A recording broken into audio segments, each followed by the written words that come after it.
She was cooling me, but so far has not been good.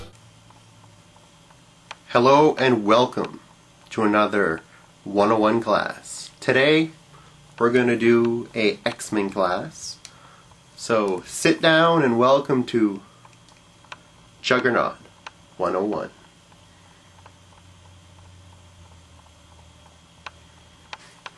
As we do with all of our classes, we're going to start with a first appearance. Juggernaut's first appearance is in X-Men number 12. In this book, we are introduced to the man called Cain Marko. So as you can see, Marvel already had an affinity with the name Marko. They used it for Flint Marko on Sandman, and now they're using Cain Marko for the Juggernaut. What happens in this issue, which is a very good read, because not only is this the first appearance of Juggernaut, it's also the origin of Professor Xavier. So what happens here is we're set in the X-Men mansion with Professor X and the X-Men, and there's a menace coming towards the mansion, and Professor X starts to explain to the X-Men what this menace is, basically, that's coming towards them. During the whole issue, it's just basically an explanation or flashback, if you will, of what happens in Professor X's earlier life.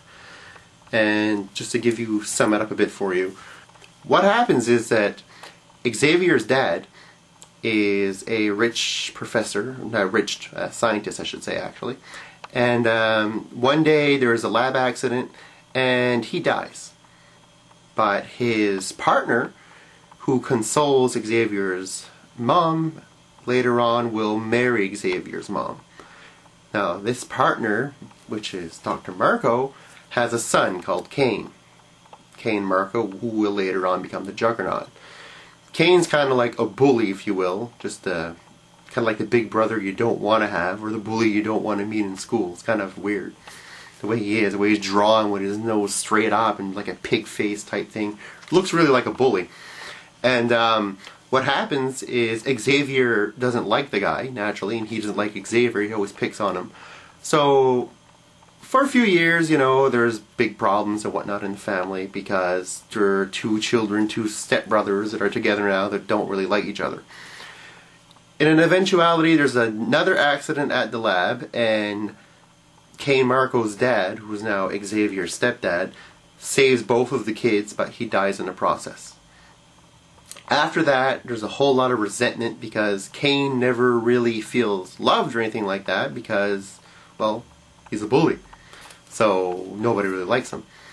So what happens is that later on in college and whatnot, there's always a rivalry between Cain and Xavier. And the reason why is because Xavier now is developing his telepathic abilities, and he's doing great in sports, he's doing great in everything because he kind of knows like what the runner's going to do before he does it. When is the runner going to take his burst of speed? Or, you know what I mean, he can read minds. So he's using that to his advantage, becoming a great athlete and all that, while Cain is kind of like left in the shadow and really getting pissed off about it. Eventually, there's a split up between them when they get older. But they'll re-meet again in Korea during the war. And what happens on that ill will day is that they're under fire, and they're both together, they're being shot at. Cain finally, he says, I'm not taking this anymore, and he runs away, tries to hide. Xavier follows him, tries to chase him down, and they end up in a cave. And this is where Cain Marko will find the crystal of cryotech. Now, this crystal, which will show as this thing here, a huge diamond.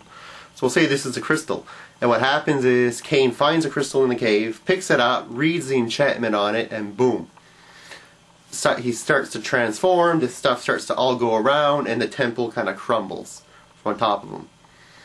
So Xavier gets away, but Cain doesn't get away. So what we're left with here is Xavier thinking that Cain's dead, but always fearing that he may come back, knowing that what the curse of cryotech will bring about. And later on, when he's at the mansion in this issue, when he's explaining this to the X-Men, all the origin and all that of the Juggernaut, he says, you're about to face something that is utterly unstoppable. And every bit of the defense that the mansion has is no match. The Juggernaut goes right through it, right through it, right through it, right through it, everything. Everything they throw at him, he goes right through it and eventually breaks through the mansion walls and faces the X-Men.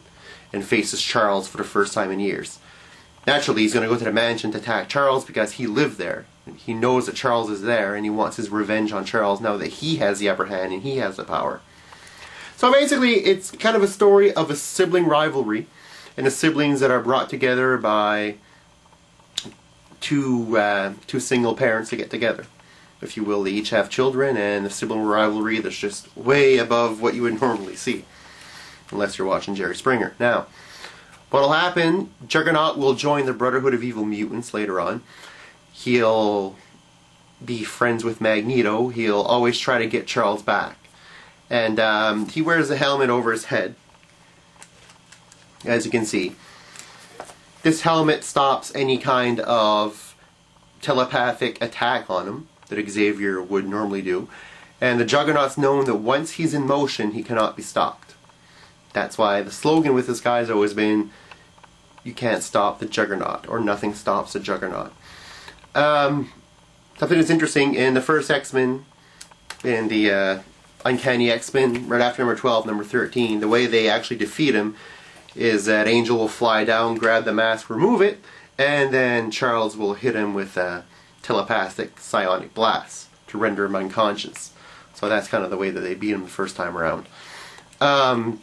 Juggernaut will go to have a great career. Always feared, always powerful.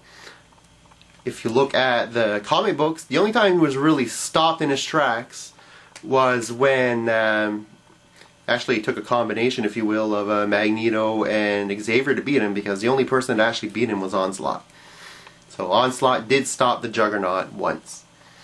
So overall, this character is very important to the Marvel Universe.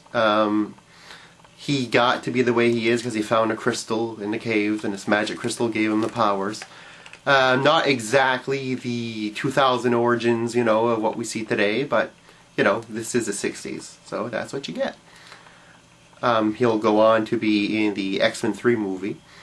And actually the role in X-Men 3 with him, I'll talk in like off-screen and whatnot, and I'm the Juggernaut, bitch. You don't see any of this, you know, in the comics. He's not really like that. You know, and his origin is much more detailed because he is Xavier's half-brother. Or step-brother, I should say. So he's, you know, him and Xavier have a huge past, and it's really interesting, and I think that in the movie they kind of just, they brought the character in just to bring him. They didn't give him an origin or nothing, and it didn't have nearly the same effect it would have had if there was a family tie in there with Xavier. So anyways, that's it for my Juggernaut 101. Yeah, stay tuned and take care, guys. Later.